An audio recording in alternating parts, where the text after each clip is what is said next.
नमस्कार दोस्तों, हरियाणा एडीए की बात करेंगे। 30 जुलाई को पेपर हुआ है और देखिए विज्ञप्ति में पहले ही आ गया था कि पेपर के पैटर्न में जो बदलाव हुए हैं उससे कई चीज़ें स्पष्ट हो गई थी और बदलाव इस तरह से इस बार किए गए थे कि अन्य राज्यों के छात्रों ने भी इस पेपर में रुचि दिखाई थी।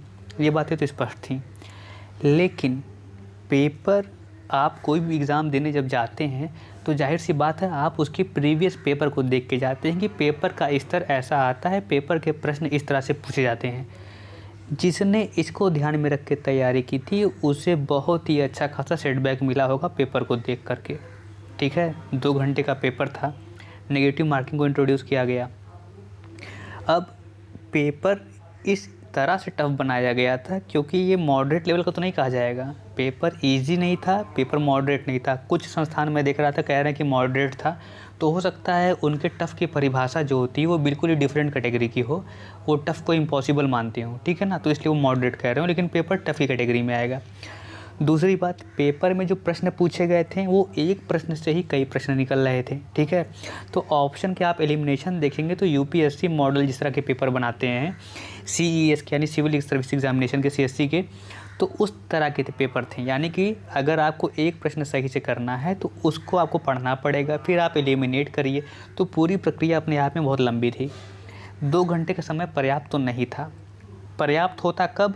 जब आपने ये जो 20 प्रश्न दे दिए थे जिसमें रीजनिंग थी और मैथ थी, ठीक है ना, और रीजनिंग और मैथ का लेवल आप ये सोच के पेपर दीजिए कि आप जिस बच्चे को पेपर दे रहे हैं, जो कैंडिडेट आया है, उसने अपनी लाइफ के अच्छे समय में जुडिशरी की प्रिपरेशन की है, लॉ को पढ़ा है, ठीक है। अब ऐसे में लॉ को पढ़ने वाले छात्र से रीजनिंग के इन सवालों को हल करना, बिल्कुल सवाल बहुत कठिन नहीं थे, लेकिन उस 2 घंटे की तय समय सीमा के अंदर जहाँ पर आप इसके स्तर को आप देखें अगर, तो ये मुश्किल भले ना कहे जाएँ, लेकिन समय को ध्यान में रखते हुए ये मुश्किल हो चुके थे, ठीक है, इन प्रश्नों को अगर कहा जाए तो।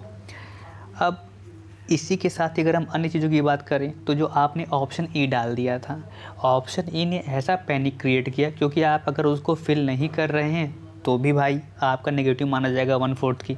यानी आपका भले उद्देश्य अच्छा था ऑप्शन ई को लाने का कि कुछ लोग गोले को फिल करना छोड़ देते हैं, और ऐसी बार बार उनको मतलब आरोप लगते हैं आयोग पे कि कुछ लोग ही अब अंदर की साठगांठ के कारण ये गोले बाद में सही तरीके से फिल कर दिए जाते हैं और उनका चयन एग्ज़ाम में हो जाता है। तो इसी को दूर करने के लिए, लोगों को, अभ्यर्थियों को आश्वस्त करने के लिए ये प्रक्रिया लाई गई। लेकिन इस प्रक्रिया के एक तरह से कहिए तो जो अनायास ही पहले से जो समय कम पड़ रहा था उसको और कम कर दिया इस पूरे ई गोले भरने ने। और ई लास्ट का जो सर्कल है, तो कई लोग जिनको डी ऑप्शन लगाना था गलती से उनके भी ई लग गए। खैर ये तो प्रैक्टिस की बात है, लेकिन इसने स्टूडेंट्स में टाइम को लेकर के और ज़्यादा पैनिक क्रिएट कर दिया ई ने। यानी कि पेपर का लेवल भी आप देखेंगे वो भी टफ़ है, रीजनिंग और मैथ के लेवल को भी इस पेपर ने कर दिया। 2 घंटे की तय समय सीमा है। अब उसके बाद भी कुछ टीचर्स कह रहे हैं, मैं देख रहा था कि भाई बेशक उन्होंने मेहनत की है कि बेयर एक्ट और केवल केस लॉ से क्वेश्चन आए हैं। तो भाई बेयर एक्ट और केस लॉ जिसका तैयार होता है उसके हर एग्ज़ाम निकलते हैं, ये तो उनको पता होना चाहिए किसी को भी। तो ये कहने वाली बात बहुत ही अपने आप में मतलब हास्यास्पद कहा जाएगा। दुख की बात ये है कि इसमें केवल 4 गुना छात्रों को बुलाया जाना है मुख्य परीक्षा के लिए, ठीक है ना। पहले अमूमन होता है कि 10 गुना बुलाए जाते हैं, लेकिन ये हरियाणा जो है केवल 4 गुना बुलाएगा। 4 गुना बुलाए जाने के बावजूद मैं कह रहा हूँ, 1/4 के नेगेटिव मार्किंग के बावजूद, अगर आप देखें उत्तराखंड से एग्जांपल लें, उत्तराखंड हर साल लगभग आपको 13 सीट जुडिशरी में निकालता है और 13 में से 6 से 7 सीट जो थी जनरल की रहती हैं। आप देखिए उसने पेपर के पैटर्न को तो सेम रखा, लेकिन उसने लेवल हल्का सा टफ कर दिया। तो जो कट ऑफ 165 167.25 रहती थी वो अपने आप ही गिर के केवल 6 सीट में, जहाँ कंपटीशन बहुत कम है, वो 135 पे आ गई। और यहाँ पर सारे कोचिंग संस्थान कह रहे हैं कट ऑफ 65 जानी है, 68 जानी है। भाई आप ज़मीन पर उतर के देखिए, या तो आपने मन में ये धारणा बना ली है कि कुछ ना कुछ बच्चे टैलेंटेड होते हैं, इतना तो करेंगे ही, उनकी लॉ बहुत स्ट्रांग है। ग्राउंड रियलिटी ये है कि अच्छों के पसीने छोड़ा दिए हैं इस पेपर ने, हरियाणा एडीए ने।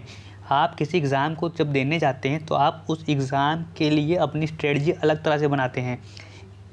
ये नहीं कि मैं माफ़ कीजिएगा, ये नहीं कि मैं दिल्ली जुडिशरी देने जा रहा हूँ और बिहार के प्रीवियस पेपर लगा के जाऊँगा, क्योंकि मुझे पता है वहाँ के पेपर के प्रश्नों को पूछने का ढंग कैसा होता है और यहाँ पे कैसा होता है, तो बहुत ही अतार्किक लग रहा है कि 65 प्लस कट ऑफ जाएगी।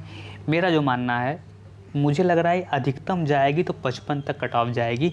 उसमें भी लड़के पर्सनली मैं बताऊं तो नहीं मिल रहे हैं जिन्होंने कहा कि मेरा 55 सही जा रहा है, ठीक है ना। हाँ, अगर यही समय आपका 2.5 घंटे होता तो मैं बेशक कह सकता हूँ कि कट ऑफ आपकी 60 तक जा सकती थी, लेकिन समय ने अच्छों का जो पेपर है वो ख़राब कर दिया है, ठीक है। इस स्तर पे मेरा ये मानना है, एक तो पेपर छोड़ने वालों की संख्या अमूमन 50% इसमें भी पाई जा रही है, फॉर्म वैसे ही बहुत ज़्यादा फिल नहीं हुए थे, तो 50 से 55% जो सीधे कैंडिडेट थे, खैर वो हर एग्ज़ाम में फॉर्म फिल करते हैं। मेरा ये मानना है मैक्सिमम 55 तक कट ऑफ इसकी जाएगी। 50 से 55 के अंक पाने वाले सिक्योर रहेंगे जनरल में। धन्यवाद, शुभकामनाएं।